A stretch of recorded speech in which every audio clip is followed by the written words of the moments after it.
O pastor tocou num negócio muito interessante, eu achei essa citação aqui, eu acho que é muito bom. Agora, Deus escolheu Paulo, diz o profeta na mensagem em Hebreus capítulo 5 e 6, parte 1, do dia 8 de setembro de 57, parágrafo 24. Deus escolheu Paulo, o homem escolheu Matias, quando eles lançaram a sorte, mas ele nunca fez nada. Matias, escolhido pela igreja, nunca fez nada. Isso mostra que o poder que a igreja tem, então, de fazer uma escolha para eleger seus diáconos e para mandar pregadores para lugares diferentes, isso é carnal, muitas vezes. Deixe o homem ir onde Deus lhe guiar. Eu gosto disso. Se as pessoas fazem uma conferência e apenas dizem, aqui tem uma boa igreja, este irmão aqui construiu uma boa igreja, e aí agora nós temos o nosso pet aqui. Vocês conhecem a palavra pet? É a palavra que o profeta usou aqui. Pet é o bichinho de estimação. Nós temos um pet aqui agora, nosso pet. Nós vamos mandar o nosso pet lá para essa igreja. Estou usando as palavras que o profeta usou aqui, que veio do inglês, nós usar pet, né? Bichinho de estimação. Vamos mandar nosso pet aqui para essa igreja. Eles não percebem que eles estão se matando, o profeta disse, quando eles fazem isso. Para começar, se este homem for para lá, ele não consegue preencher o lugar daquele homem. Então aquilo apenas enfraquece a igreja, simplesmente para tentar mostrar favor com algum pet.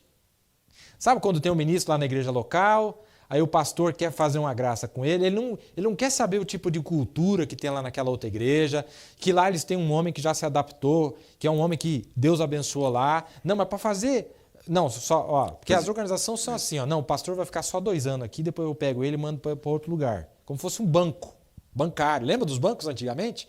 O gerente ficava só 1 ano na agência, depois tinha que tirar ele e mandar para outra agência. Porque eles criava muito vínculo com os clientes, ia provocar problema para o banco. Não é isso.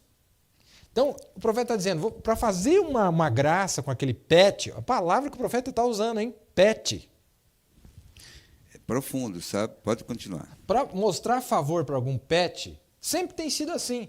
Mas eu creio na suprema autoridade da Assembleia local.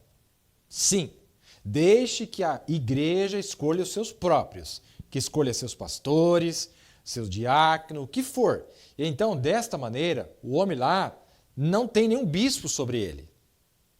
Porque se ele for mandado, automaticamente quem mandou tem poder sobre ele. Então o profeta já corta isso, falou, deixa eles eleger, que ele não está preso com ninguém. O Espírito Santo quer falar algo para aquela igreja, eles não têm que pedir para ninguém se eles podem fazer assim ou fazer assado.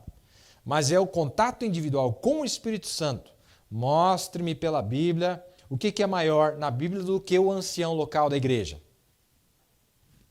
Mostra, o profeta disse. É verdade, sim. É a soberania da igreja local. Cada igreja por si. Eu gosto desse negócio, irmão. Esse negócio de forçar todo mundo querer. Não. Aqui o negócio é local. Agora, a irmandade, isso é maravilhoso. Todas as igrejas deveriam estar nessa irmandade assim juntas, mas com a soberania da igreja local. Hebreus capítulo 5 e 6, parte 1. Olha que maravilha, né, pastor? Olha, irmãos, você não acha que isso é realmente bastante profundo? Quando o profeta fala da soberania da igreja, está sob a liderança de um ancião que tem o Espírito Santo. O que tem acontecido ao longo de muitos anos aqui nesse país, que é onde eu conheço? Muitas pessoas foram destacadas para determinados lugares simplesmente para ocupar um espaço vazio e vai continuar vazio, porque aquilo não vai preencher a ansiedade do povo, o desejo do povo, porque não está preenchendo os requisitos. Mas por causa da política, você sabe o que é a campanha política?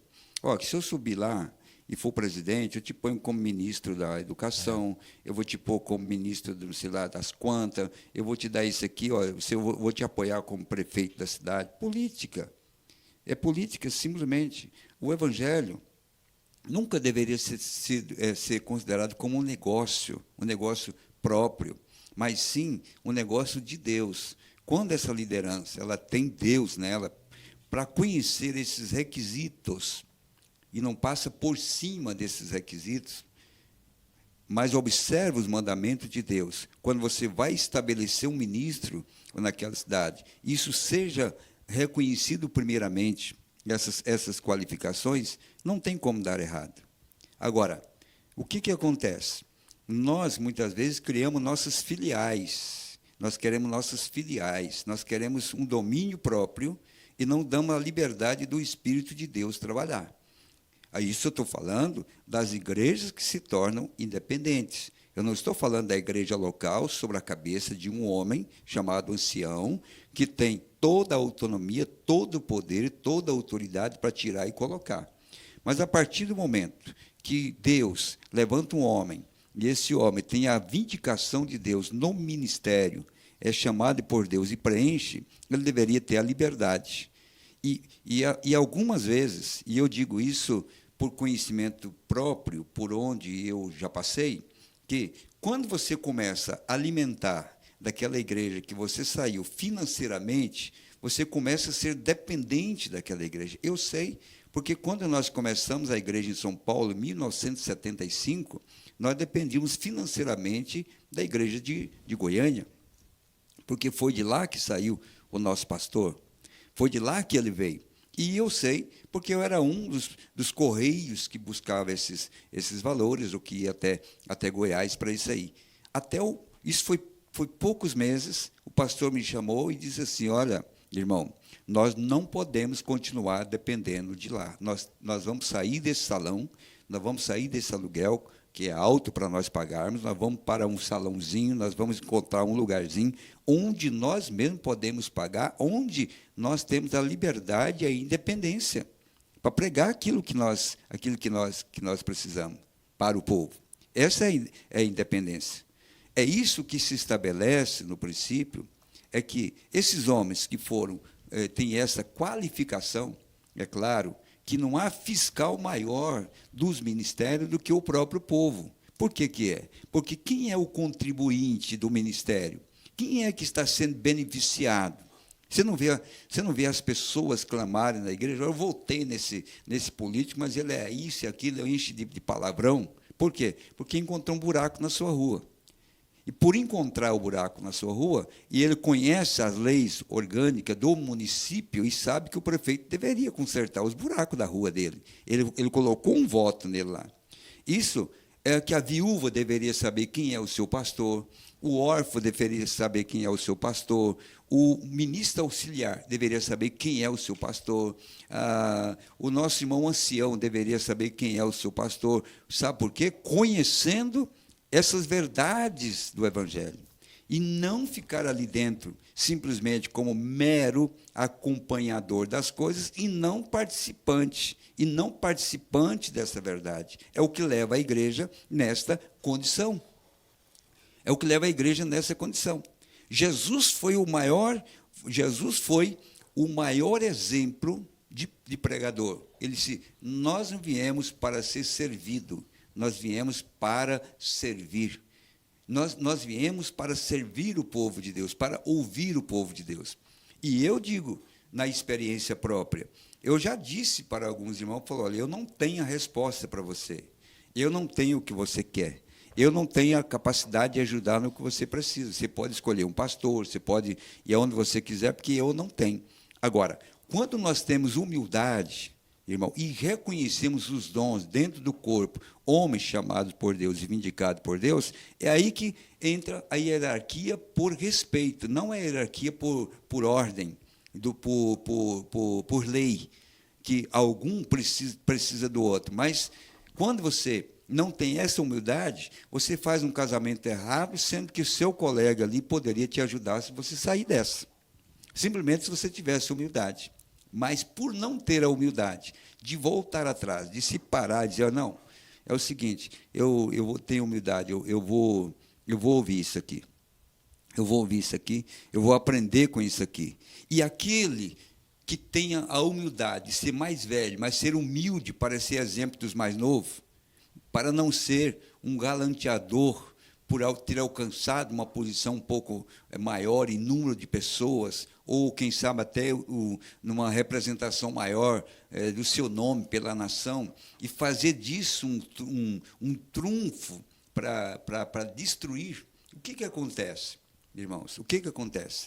Quando a igreja vê, essa igreja que saiu, ela vê que esse pastor novo tem todo o respeito, tem a consideração pelo pastor que lhe separou para o ministério, embora ele seja um homem independente, ele vai ter todo o favor daquela igreja nova, porque sabe o respeito que ele tem por aquele que o ordenou. Isso não faz uma hierarquia, obrigatoriamente, de ter que bater continência, mas sim respeito. Se nós pegamos, então, o modelo de Paulo, encontramos Paulo escrevendo aos Filipenses, falando acerca de Timóteo, ele disse, olha, eu não tenho ninguém ao meu lado de maior confiança que possa ajudar vocês do que Timóteo. Olha lá, Filipenses 2, 19 e 20, para você ver. Era a consideração que Paulo tinha por aqueles homens que estavam do seu lado, que sabiam que eles iam fazer isso, que eles não iam usurpar dessa liberdade, usurpar desse lugar que eles alcançaram, usurpar desse lugar para exercer os seus ministérios, tornando uma oposição. Olha, se eu não posso caminhar junto, e se eu quero carregar comigo, irmão, eu não quero estar aqui para condenar o que eles pregam. Entende? Eu não estou aqui para condenar o que eles pregam, eu estou aqui para reconhecer as minhas limitações e fazer o que eu sei fazer, pastorear, ensinar o meu povo, a minha igreja, e deixar eles trabalhar dentro das suas próprias consciências. É isso que nós queremos, que a igreja tenha essa consciência, que se você não chegou a essa consciência em relação a mim como seu pastor, onde eu possa desfrutar do respeito que a Bíblia me garante, como um pastor, como obreiro, você está no lugar errado. Você tem que estar no lugar onde esses princípios são observados, vocês possam saber, eu tenho um respeito pelo homem de Deus, porque eu conheço o seu ministério, conheço o seu caráter. Aí sim, não porque nós estamos numa plataforma aqui, usamos dessa plataforma, e até mesmo dizer assim, eu quero dizer para você, para um membro, eu quero dizer para você, eu tenho 50 anos de ministério, 40 anos de ministério, 30 anos de ministério, 20 anos de ministério. Eu quero que você cala a boca, eu sei o que estou falando. Isso nunca foi a atitude de um homem chamado por Deus. Sabe por quê? Porque Deus usa até uma jumenta, se Ele quiser, para falar com um profeta. Como usou lá a jumenta para falar com Balaão. Se Deus quer, eu aprendo com os irmãos que me citam as Escrituras, que me citam a mensagem, eu aprendo com eles. Eu tenho humildade para ouvir. E eles sabem que eu sou líder deles. Eles sabem quando eu falo sim, sim ou não, não. Eles sabem.